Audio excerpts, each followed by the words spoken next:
Struggling to copy tables from PDFs into Word without messing up the format? Here's the perfect solution. Hello, friends.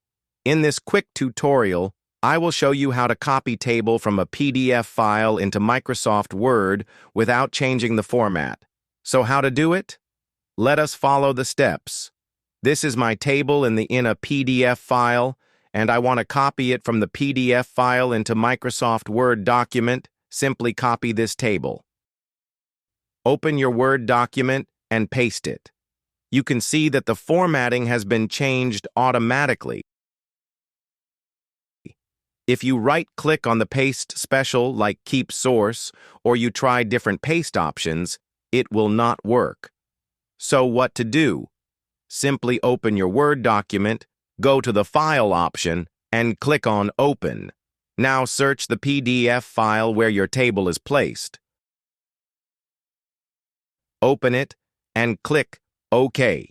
PDF file is converting into the Microsoft Word document. Scroll down and copy your table. Open new Word file, click on the Paste option, and then click on Keep Source Formatting. So you can see that formatting has been the same and it has not changed.